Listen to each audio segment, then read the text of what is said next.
and welcome to Eerie Earth. I'm your host Kieran, and I'll be guiding you on your journey through the paranormal. Together we will learn about hauntings, dark tales, and much more. So sit back, relax, and join me as we explore this eerie earth. In my time investigating the paranormal, trying to find answers, I've visited some incredible locations from Greyfriars Kirkyard in Edinburgh to 30 East Drive in Pontefract, and the star of today's show, the ancient Ram Inn. So join me on this journey as I tell you the history, the hauntings, and more of one of the UK's most haunted buildings. It's like the Holy Grail. It's certainly in Britain, perhaps other than like Tower London, which are unobtainable. This is the place everyone wants to go. Nestled in the lush green countryside of Gloucestershire, on the southern edge of the Cotswolds sits a beautiful and historic market town in Wootton-under-Edge. A town with a vast history dating as far back as 940 AD. The town itself was burnt down during the reign of King John, but was rebuilt in 1252. Overlooking the town on top of Wootton Hill sits a group of trees that were planted in the 19th century to commemorate the Battle of Waterloo.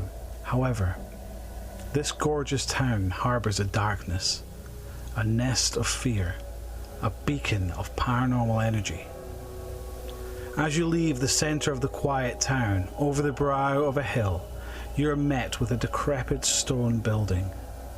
Behind its buckling walls are tales of demons, ghosts, and vicious spectral attacks.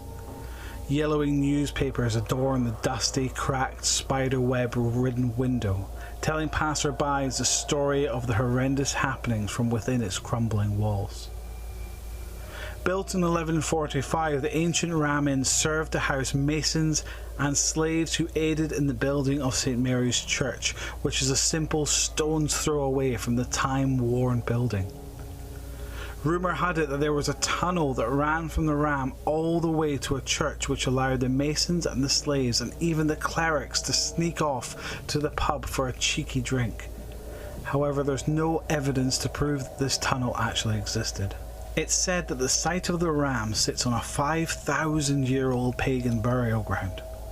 The ancient graveyard sits on a crossings of ley lines, which are lines of spiritual energy given off by the earth. Certain religions believe that these invisible lines connect locations of strong spiritual energy.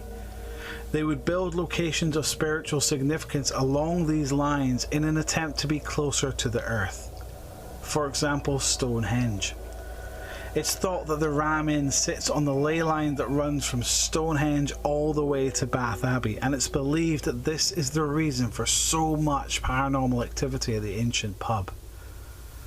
Another reason for the Ram being a paranormal hotspot is that streams of water were redirected during the construction of St. Mary's Church, and that disrupted the spiritual energy, creating a portal underneath the Ram. The Ram had had many owners since its construction in 1145, first being owned by St. Mary's Church. In 1469, William Berkeley took ownership of the Ram following his win at the Battle of Nebley when he defeated Viscount Leslie, who previously owned the Ram. From 1821, the Ram was a working pub and changed many hands and companies until 1968, when John Humphreys bought the building from a brewery to use as his family home.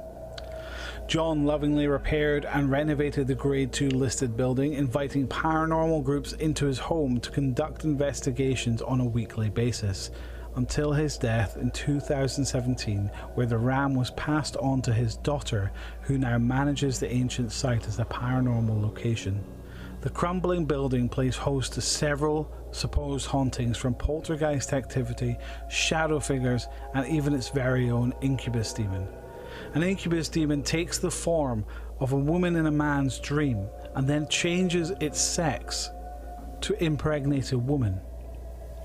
Many religions believe that this repeated sexual encounters with an incubus would result in health issues, mental health deterioration, and in very extreme cases, death. John believed that he was being plagued by an incubus on a regular basis, attacking him at night, forcing sex upon him. And I'm a Christian, I don't tell lies. And 4 times over the last last 2 months lately, I've had the incubus waking me up on that settee. And that is something as real and solid as that.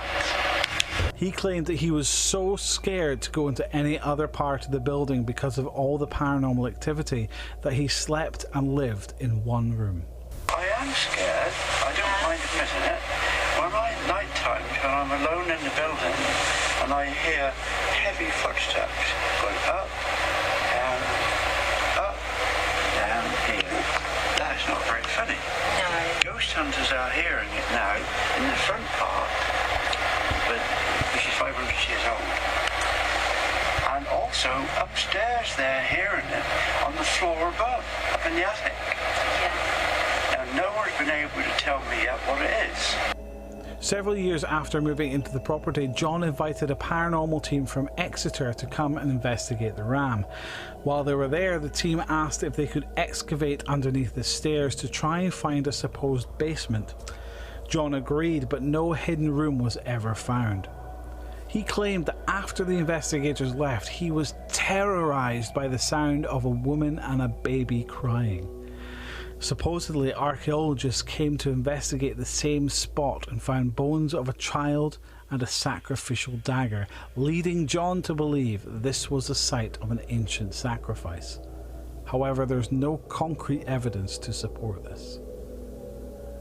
With its colourful history and tales of haunting and paranormal encounters, one cannot shake the feeling that this Grade 2 listed building asks more questions than it answers. From the moment you approach the buckling walls of the ram, even before you step foot over the threshold from our world into theirs, you're filled with a sense of dread, fear, and trepidation. Be that because of the endless tales of paranormal happenings or the sheer age of the building, it's a feeling that does not go away the longer you stay within the infamous location. As you enter the flimsy white door, your last safe haven before you enter the living room, which was John's living space, the room stretches off into the distance, disappearing into the darkness as the dimly lit room welcomes you. Newspaper clippings adorn the wall, telling tales of the ram's haunted past and present. A red cushioned sofa sits on the back wall and stretches the length to another which John used as a bed. A small table sits beside the sofa, a worn, dusty, mouldy Holy Bible which he claimed he would use as a weapon against the persistent attacks from the incubus. The low ceilings give you a strong feeling of claustrophobia which adds to the uncomfortableness that is a constant in this house. Claims of shadowy figures being seen in the room are common. As you reach the far end of the living room, you're greeted with another flimsy door which leads to the old bar area of the building. This is a central hub of the building where a lot of the activity happens. As you enter the room, to your left you're faced with the ancient grave, a small hole in the ground where it's claimed child bones had been found. This room is an Aladdin's cave of trinkets and treasures that adorn every inch of the room. Hanging from the ceiling above the gravesite is a stuffed crow that slowly turns and sways, its eyes watching every move you make. Along the left wall of the room are Toby jugs, statues and various knickknacks, including an old weathered ship's wheel, which John claimed was from the Mayflower. The centerpiece for the room is a large wooden fireplace built into the wall. Wooden beams frame the impressive structure and a large ram's head sits above it, keeping an eye over proceedings. I can imagine what it would have been like in the 1800s to have a roaring fire fighting off the bitterly cold winter as you enjoy a lovely hot beverage. There are many claims in this room, from growls coming from the fireplace, strange noises and poltergeist activity. During an investigation I captured here, I was lucky enough to capture a strange breath coming from behind one of my team members.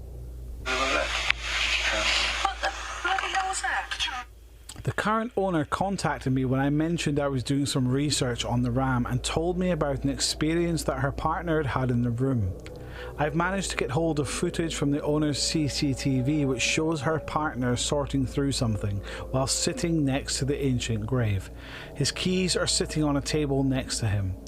Suddenly the keys move on the table, startling him and causing him to stop what he's doing. I've been given permission to share this video on our social media.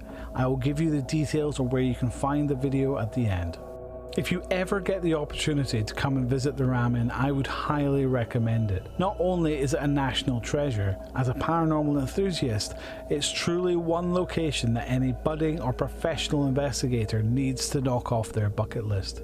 Thank you for joining me on this journey through the ancient Ram Inn. The adventure continues over on our social media, where you'll be able to find the CCTV footage of paranormal occurrences caught at the Ram and information on where you can find previous investigations. You can find us on Facebook by searching Eerie Earth, or Twitter at Earth_Eerie, or Instagram at Eerie Earth Official. If you'd like to get in contact with the show or tell me about a story you'd like me to cover or even appear on the show yourself, you can contact me at eerieearth@hotmail.com. Thank you very much for listening to Eerie Earth on Midnight FM. I'll see you next time. Bye bye for now.